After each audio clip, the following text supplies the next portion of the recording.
Hey everyone, it's Ben Hardy here, and in today's video I'm going to be going over the 5 things that I don't exactly like about the all-new Hyundai Kona N. Before we get into the video though, as always, if you want to save time and money the next time you purchase a car, link to my car buying guide in the description down below. Let's get into it.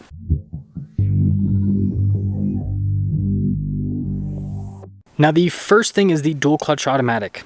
So the fact that this has a dual clutch automatic at this price point is actually pretty impressive, but I will say, just like most dual clutch automatic cars, it can be kind of abrasive at lower speeds and, just somewhat annoying in certain circumstances. Overall, it's a pretty solid transmission, especially when you put it into the non-grin shift mode, which just makes it absolutely insane. But from a daily driver perspective, again, especially like, getting into parking spaces, like going up this not super steep driveway, it can be a little bit finicky and a little bit annoying, and it kind of reminds me of like old school supercars sometimes that had the single clutch automatics. And so yeah, it's not the most refined at low speeds, but once you're up and moving, it's actually a really good transmission.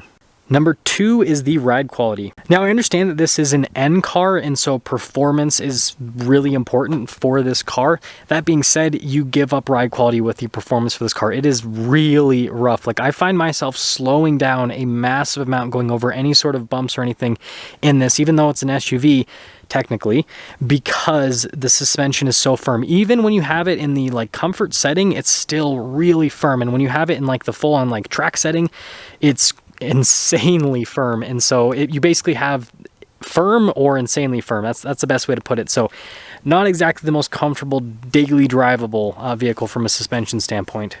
Now, number 3 is the fact that this doesn't have any air-conditioned seats. Now, I know that this might seem like a silly thing to complain about, and I'll just quickly show you. We have heated seats. And you guys can see the seats, but notice that the seats are already perforated, so like it wouldn't be hard for them to add it.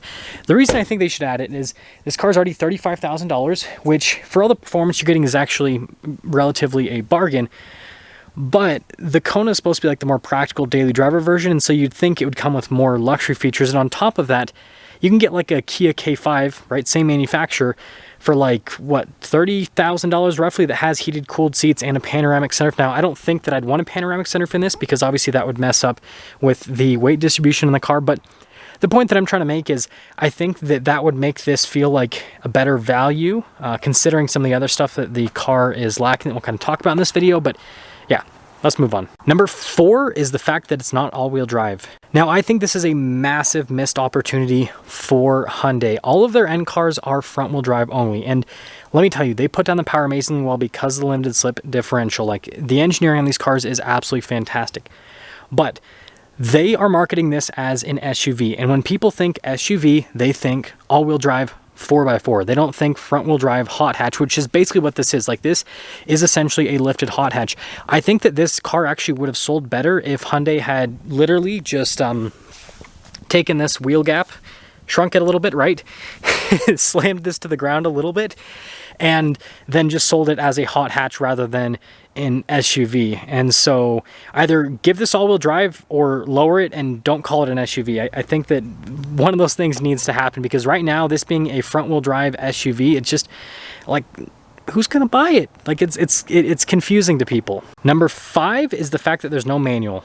Now, the reason that this is even a complaint is because the Elantra N, which is this vehicle's sibling vehicle, you can get that with a manual. So I don't know why they don't offer a manual with this. Again, considering the fact that it's front wheel drive and it's kind of like a hot hatch, it would be cool if you could get this with a manual transmission. And on top of that, all the stuff that I complained about with the dual clutch would be completely null and void, because you'd be able to get a manual, which means you wouldn't have to deal with some of the low speed clunkiness and all of that. And frankly, it would make this car more exciting, more engaging, all that fun stuff from a driving perspective. And so I think that would be something to improve. And frankly, if they added the manual and all-wheel drive, this thing would, I think that Hyundai would be shocked with how many people would buy it, because it would literally, like, it'd be crazy. That's because something's up for the 5 things that I don't exactly like about the all-new Hyundai Kona N. And with that being said, I will see all of you in that next video.